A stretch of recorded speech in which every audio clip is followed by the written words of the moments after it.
Cease your mewling, boy. Forgive me. When I saw you awaken, I could... Now, Astinian. If Master Alphino thought any less of you, you would still be Nidhogg's plaything. Or dead. Aye, 'twas but a jest.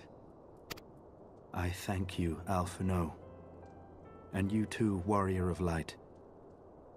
Quite how you managed to persuade Hraesvogr to aid in his brood brother's downfall I cannot imagine. But full glad am I that you did. 'Tis an honor to share the mantle of Azure Dragoon with one such as you.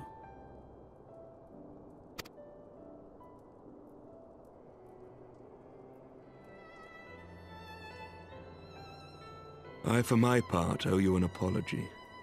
When last we met, I did willingly loose an arrow at your heart. Can you forgive me? There is naught to forgive, Hameric. You but acted in defense of Ishgard as is your duty.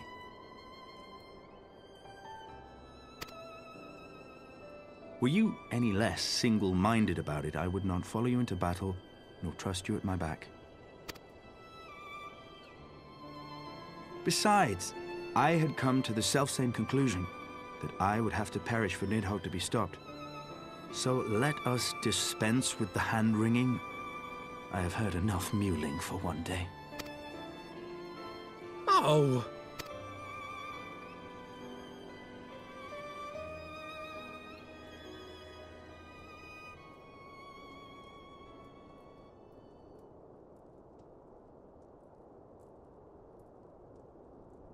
The tendrils of Nidhogg's foul presence bound up every fiber of my being, usurping my senses.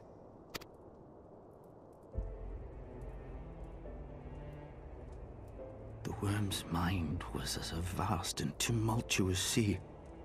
Endlessly its black waters churned, his grief and despair at Ratatoska's murder never calming, never receding.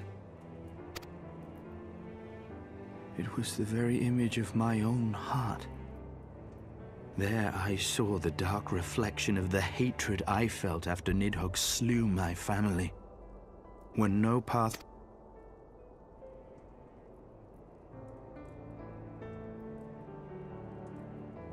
Neither one of us had a choice. But I was blessed with...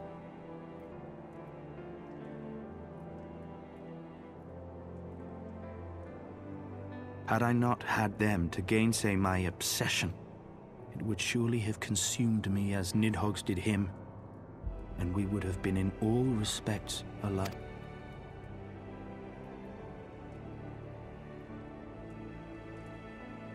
Though his shade is banished, his spirit scattered upon the sea of clouds, I feel no joy at his passing.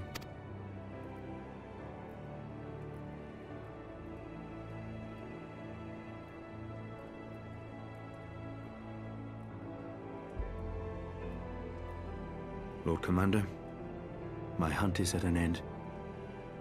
I would lay down the mantle of Azure Dragoon. My friend.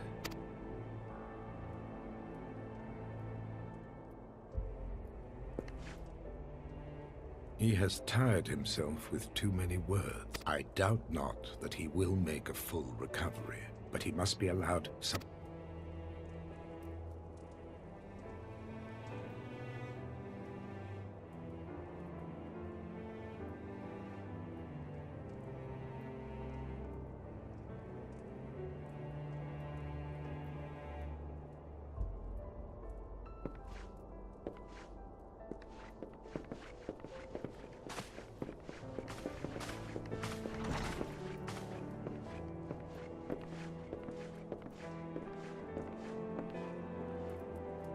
I too must see my path to its end.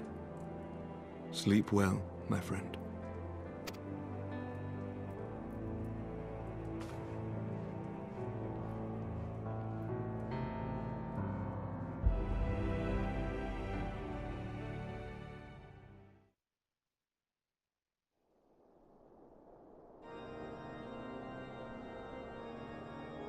Following the battle with Nidhogg on the Steps of Faith, Sir Emeric called an assembly that he might make his final proclamation as acting head of state.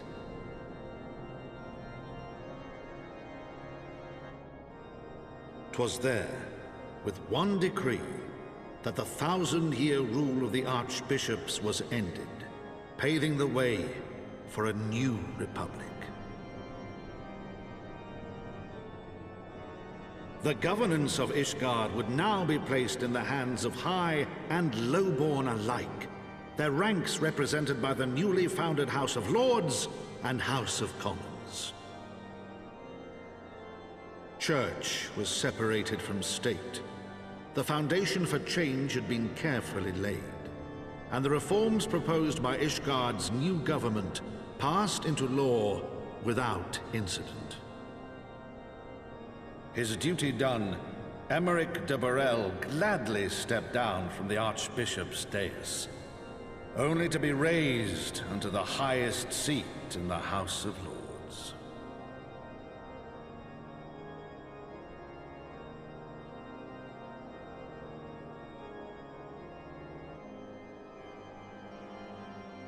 Though he strove at first to refuse this honor, the unexpectedly strident voice of the Count de Durandare left him little choice but to accept.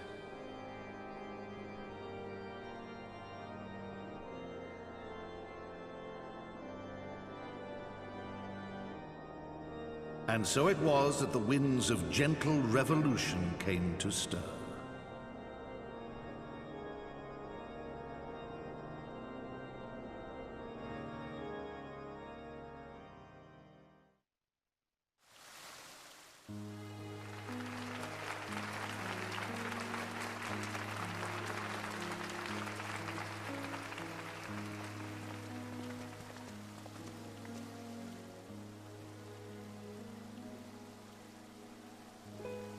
Prominent among the many honored guests at Sir Emeric's investiture were the ambassadors of Dragonkind, a fitting symbol of Ishgard's newfound peace.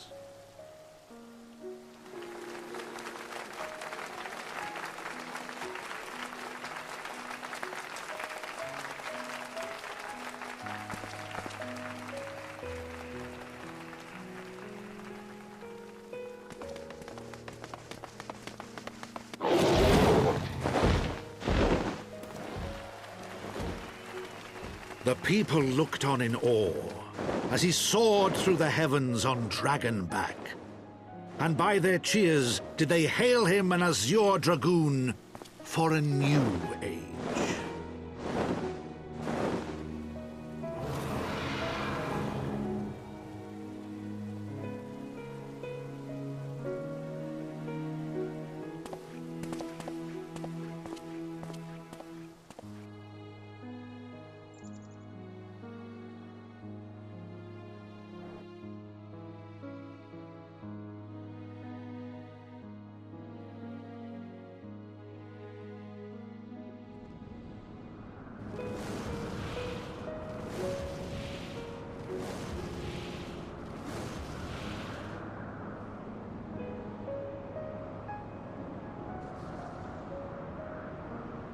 Thus were the notes of the dragon song rewritten, the din of war giving way to a rising litany of peace and hope.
To think the Mughals would prove such harsh taskmasters.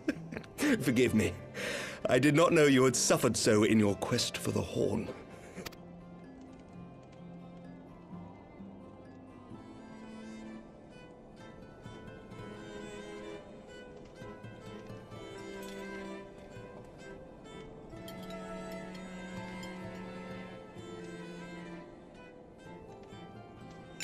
I must say, your spirited accounts always come as a welcome change from the arid reports which fill my days.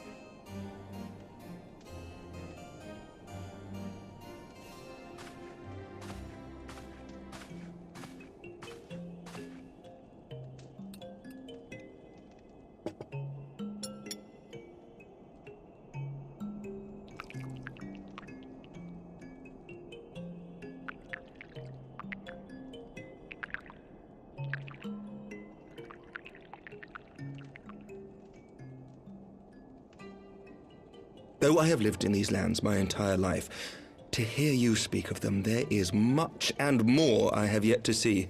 Truly, yours was a marvelous journey.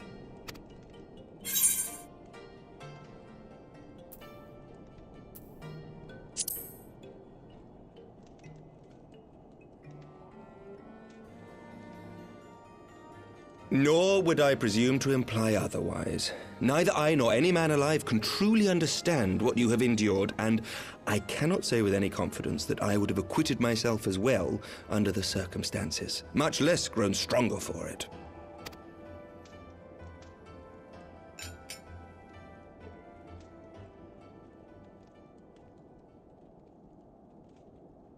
By your deeds, you have helped us to lay the foundation for lasting reform.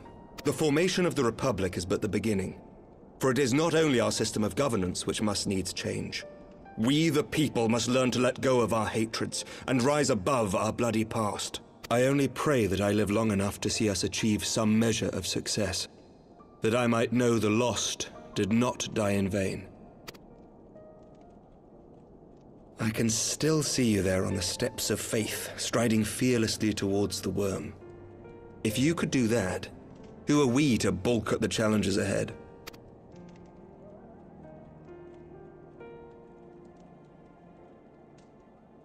The question of how best to strengthen ties with the other great nations of Eorzea has been debated at length in the Lords and Commons of late. As you may imagine, maintaining stability during this period of historic upheaval is our paramount concern.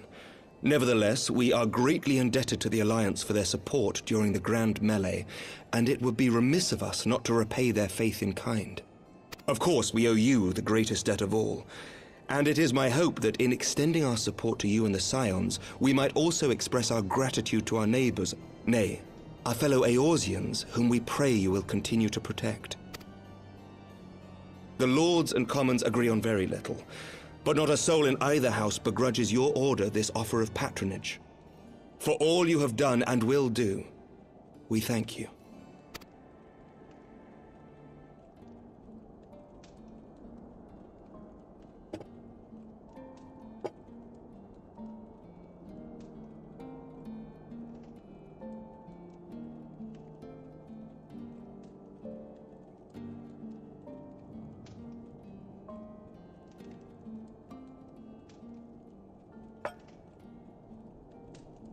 May I ask a personal question? Now that the dust has settled, what will you do? Not as a scion, I mean, but what do you want for yourself?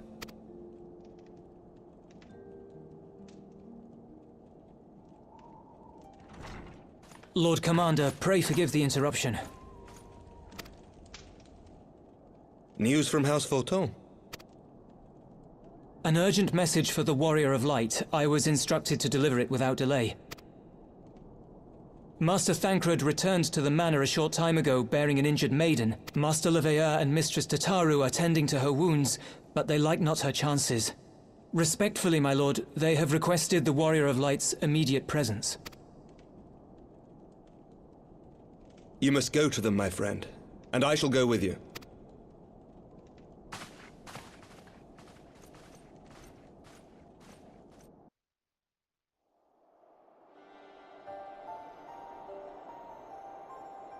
For every ending marks a new beginning.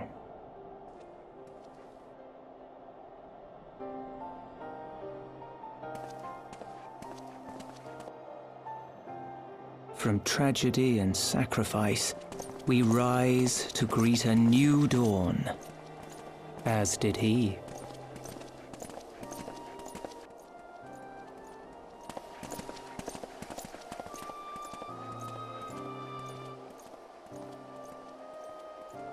Only to be drawn unto another battlefield, another cause, as if by fate.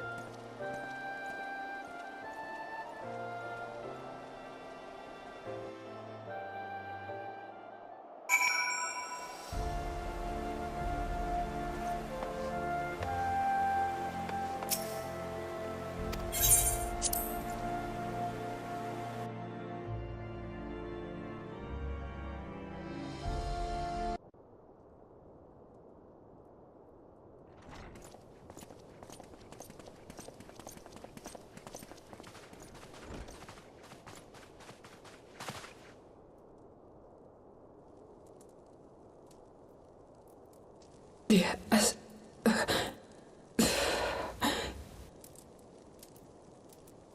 Is that... Alize, Alphinaud's twin sister. She ran afoul of the Warriors of Darkness. I had been tracking them since the ceremony at Falcon's Nest. Little did I know I was not the only one. Evidently, she had learned of their activities and attempted to shadow them on her own. Poorly. I rescued her in the Twelveswood, and together we fled north. But though I made every effort to cover our tracks, they caught up with us on the Ishgardian border. And in the ensuing struggle, Alize took an arrow to the shoulder. It was only after we had made good our escape that I realized it was poisoned.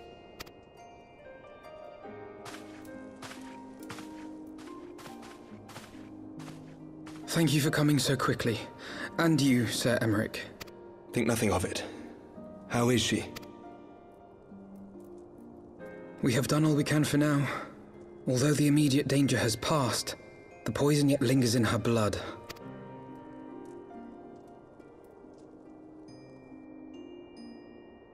We came to Eorzea together, hoping to bring salvation to the realm our grandfather gave his life to protect.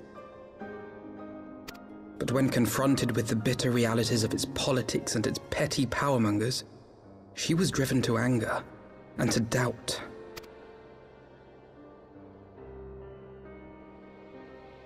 She refused to become embroiled in what she termed Eorzea's squabbles and distance herself from the Scions. Though she remained hopeful of a brighter future, she would walk her own path. Would that it had not been so perilous.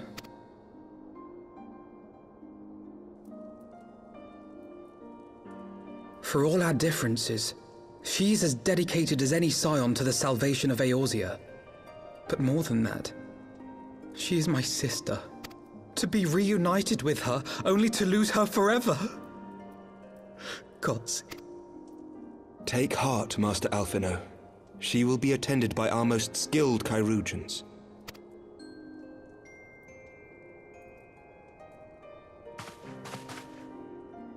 Bear Mistress Leveilleur to the infirmary at once. Apprise Captain Whitecape of the situation, and inform him that she is to be treated as my personal charge.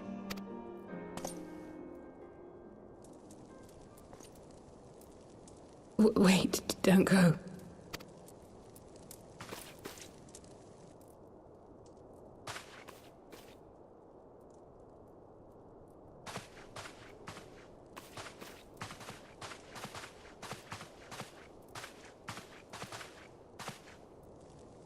The Warriors of Darkness are in league with the Ascians. Slaughtering the Primals is but the first step in their plan. They make for Zelvatal to bring about Garuda's summoning, and to kill her.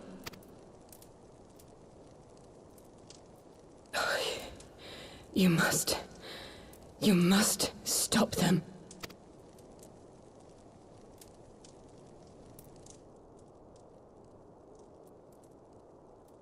I shall inform the others at once.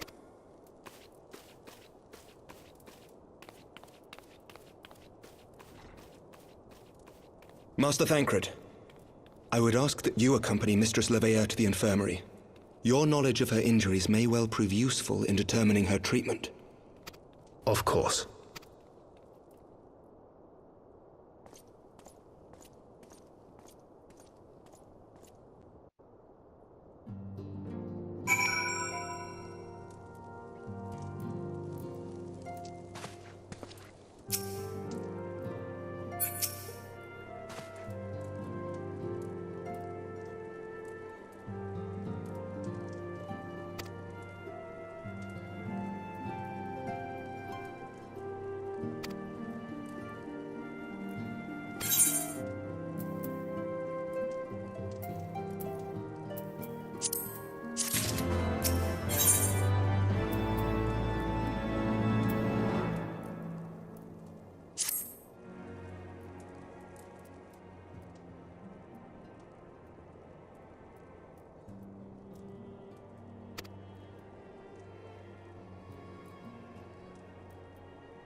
War.